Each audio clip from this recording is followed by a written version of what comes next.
Hello guys, I am Dharmendra Kumar. सभी का स्वागत है मेरे इस केमिस्ट्री चैनल केमिस्ट्री ट्यूटर में। आज हम आप लोगों को लेकर आए हैं सॉलिड स्टेट का बहुत ही इंपॉर्टेंट और easy lecture unit cell. Video start करने से पहले मैं आप लोग से छोटी सी रिक्वेस्ट है, जिन लोगों ने मेरे चैनल को सब्सक्राइब नहीं किया तो प्लीज़ सब्सक्राइब करके बेल आइकन को प्रेस कर दें, साथ ही ऑल नोटिफिकेशन ऑन कर दें ताकि मेरे द्वारा अपलोड किए गए वीडियो का नोटिफिकेशन आप तक पहुंचे सबसे पहले। Let me introduce my self, I am Dharmendra Kumar and my lovely channel chemistry tutor. तो हम स्टार्ट करते हैं यूनिट सेल।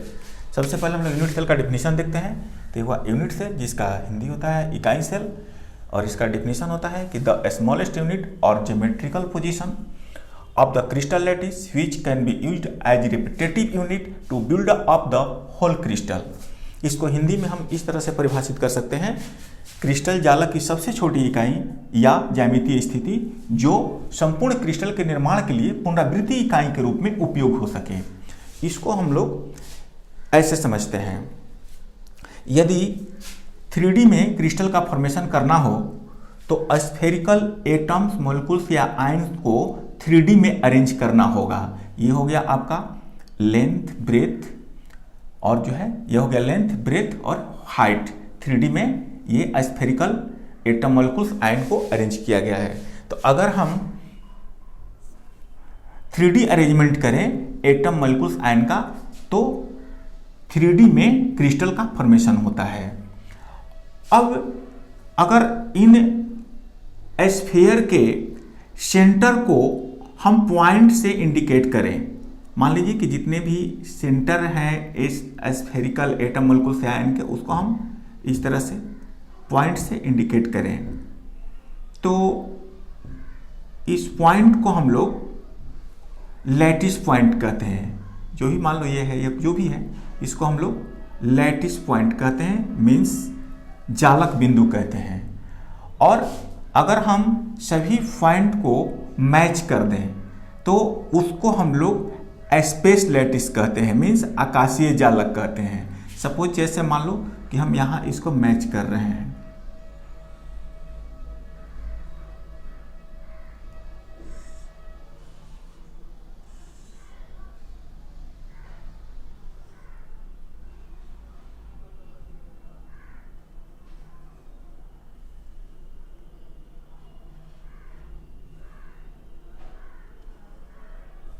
इस तरह से सभी को मैच करने पर जितना है सबको स्फीयर के सेंटर में पॉइंट अगर देंगे तो उसको हम लोग स्पेस लैटिस कहेंगे। सभी पॉइंट को अगर मैच करा दें, जैसे हमने यहाँ कॉर्नर के मैच कराया है, सभी पॉइंट को अगर मैच करा दें तो फिर उसको हम लोग स्पेस लैटिस कहते हैं, आकाशीय जालक कहते हैं। अब यहाँ जो ये हमारा फॉर्मेशन हुआ ज्योमेट्रिकल पोजीशन का, ये हमारा यूनिट सेल कहा जाएगा। ये जो ज्योमेट्रिकल पोजीशन जो क्यूब बना, इसको हम लोग यूनिट सेल बोलते हैं, मीन्स इकाई सेल बोलते हैं इसको, इकाई सेल। और इस यूनिट सेल के 3D में अरेंजमेंट से, सपोज जैसे इसके लेफ्ट में भी ऐसा ही यूनिट सेल प्रेजेंट है, इसके राइट में भी ऐसा यूनिट सेल प्रेजेंट है, इसके फ्रंट में ऐसा ही यूनिट सेल प्रेजेंट है, बैक में प्रेजेंट है, डाउन में प्रेजेंट है, अप में प्रेजेंट है। तो इस तरीक़ा से जो यूनिट सेल है, अगर 3D में इसका रिपीटेटिव यूनिट के रूप में यूज किया जाए तो हमारा क्रिस्टल लैटिस का फॉर्मेशन होगा। और ये सबसे स्मॉलेस्ट जो यूनिट होगा इसको हम लोग बोलते हैं यूनिट सेल। यहाँ एक बार और डिफिनीशन को हम समझाने की कोशिश कर रहे हैं। The smallest unit of crystal lattice से, पूरा क्रिस्टल लैटिस है और इसका स्मॉलेस्ट यूनिट ये हुआ, ये जो ज्योमेट्रिकल पोजीशन है यही स्मॉलेस्ट यूनिट हुआ। तो correct, the smallest unit of the crystal lattice, पूरा क्रिस्टल लैटिस का ये smallest unit can be use, किसके लिए यूज हुआ है, as repetitive unit to build up the whole crystal, whole crystal के बिल्ड करने के लिए ये as repetitive unit, as repetitive unit ये जो ज्योमेट्रिकल पोजीशन है ये यूज हुआ है। इसलिए ये जो ज्योमेट्रिकल पोजीशन हुआ वो हमारा यूनिट सेल हुआ। और ये हमारा 3D में इसके अरेंजमेंट से ये 3D में क्रिस्टल का फॉर्मेशन हो गया। और जो है जो भी ये 3D में क्रिस्टल का फॉर्मेशन हुआ है वो एटम, मॉलिक्यूल्स, आयन से हुआ है। इन्हीं को 3D में अरेंज करने से हुआ है, और ये जो एटम मॉलिक्यूल साइन होते हैं वो स्फेरिकल होते हैं। तो अब हम देखते हैं कि ये जो यूनिट सेल है, ये यूनिट सेल को हम यहाँ से हमने इसको यहाँ लेके रख दिया है, और ये यूनिट सेल में जो ये पोजीशन बोला जाता है, जो भी ये पोजीशन है, इसको हम लोग, जितने भी ये पोजीशन है, इस पोजीशन को हम लोग कर्नर बोलते हैं, हिंदी में कोन जिसको कहते हैं। और जो ये पोजीशन है, upper position, lower position, left position, right position, back position, front position, ये सब जितने पोजीशन है, ये इसको हम लोग फेस बोलते हैं। फेस मीन्स फलक होता है। और ये जितने एंगल यहाँ फॉर्मेशन हो रहे हैं, जैसे मान लो ये एंगल हो गया या यहाँ एंगल हो गया, जो भी एंगल इनमें फॉर्मेशन हो रहे हैं, इसको हम लोग बोलते हैं इंटरफेसियल एंगल, मीन्स अंतःफलक कोण। और जो फेस है, फेस के जो इस कर्नर से इस कर्नर का जो हम लोग मैच करा दें, या फिर इस कर्नर से इस कर्नर को मैच करा दें, या इस कर्नर से इस कर्नर को मैच करा दें, इस कर्नर से मैं जो भी फेस है, इसको हम लोग ऐसे अगर मैच करा दें इसको, तो इसको हम लोग बोलते हैं फेस डायगोनल, फलक विकर्ण बोलते हैं। और इस फेस के सेंटर में अगर कोई स्फेरिकल एटम मॉलिक्यूल्स आयन अगर प्रेजेंट हो, तो इसको बोलते हैं हम लोग face centre. Face centre means फलक केंद्र। और अगर ये साइड जो है, ये साइड हुआ, चाहे ये साइड हुआ, ये साइड हुआ, जो ये साइड है, ये साइड, जैसे मान लो कि ये एक्स एक्सिस में साइड हुआ, ये वाई एक्सिस में साइड हुआ है, जेड एक्सिस में साइड हुआ, तो जितने भी एक्स एक्सिस के साइड हैं, या फिर वाई एक्सिस के जितने भी साइड हैं, या फिर जेड एक्सिस के जितने भी साइड हैं, सब साइड को हम लोग बोलते हैं एज लेंथ। इसको हम लोग ए से इंडिकेट करते हैं। एज लेंथ को हम लोग ए से इंडिकेट करते हैं, और इसको बोलते हैं एज लेंथ।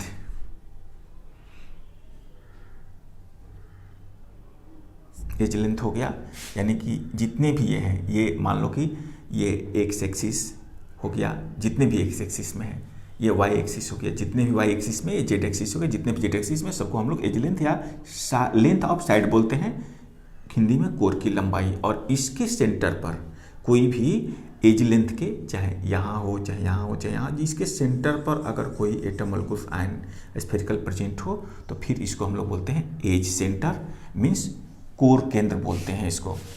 और अगर हम ये बॉडी के इस कर्नर से हम इस कर्नर को ले लें, इस कर्नर से इस कर्नर को, या कोई भी पूरा बॉडी, यानी कि सपोज यहाँ से, चाहे या मान लो या यहाँ से हम इस कर्नर को ले लें, यानी कि पूरा बॉडी ये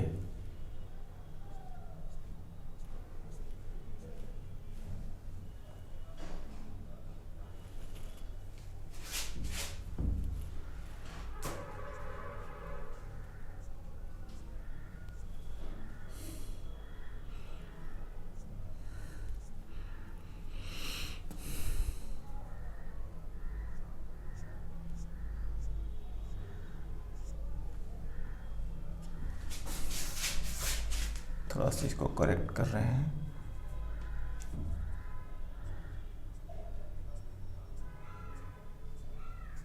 हो गया। तो ये जो है बॉडी डायगोनल है, ये पूरा बॉडी डायगोनल इसको बोलते हैं हम लोग। बॉडी डायगोनल हो गया। और ये बॉडी के सेंटर में अगर कोई स्फेरिकल एटम मॉलिक्यूल्स या आयंस प्रेजेंट हो, तो फिर इसको हम लोग बॉडी सेंटर बोलते हैं, मीन्स पिंड केंद्र बोलते हैं। बॉडी डायगोनल मीन्स पिंड विकर्ण। ये हो गया हमारा बॉडी डायगोनल मीन्स पिंड विकर्ण। और बॉडी के सेंटर में अगर कोई spherical atom molecule ion present हो, फिर इसको हम लोग बोलते हैं बॉडी सेंटर, पिंड केंद्र बोलते हैं। अगर इस यूनिट सेल में बताना हो कि नंबर ऑफ कर्नर्स कितने हैं, नंबर ऑफ कर्नर्स, तो आप कर्नर्स इसमें काउंट कर सकते हैं।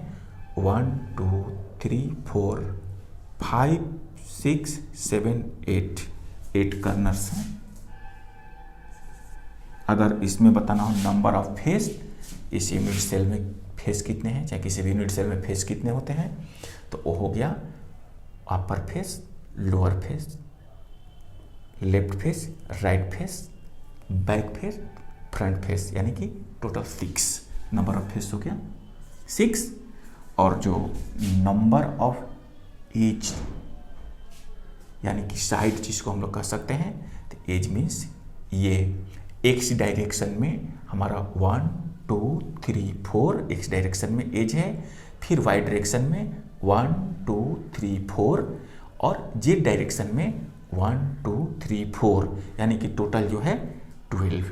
फिर से एक बार आपको काउंट कराते रहें, ये जो हुआ हमारा एक्स डायरेक्शन हुआ, तो एक्स डायरेक्शन में हमारा 1 2 3 4, ये वाई डायरेक्शन हो गया,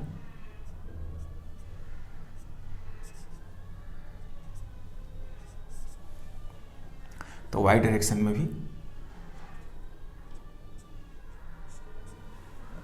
1 2 3 4 और ये हो गया जेड डायरेक्शन।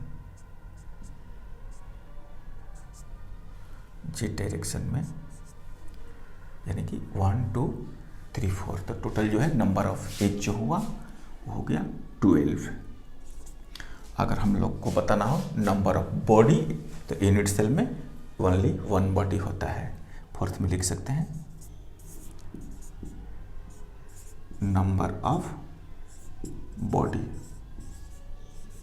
ये हो गया 1। अगर बताना हो कि यूनिट सेल के पैरामीटर्स क्या होते हैं, तो यूनिट सेल के 2 पैरामीटर्स होते हैं।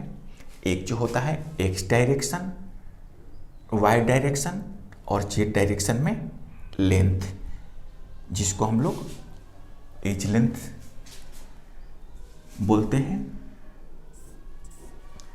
और दूसरा जो होता है ये इंटरफेसियल एंगल, जो कि 2 एक्सिस के बिटवीन का एंगल होता है, इंटरफेसियल एंगल।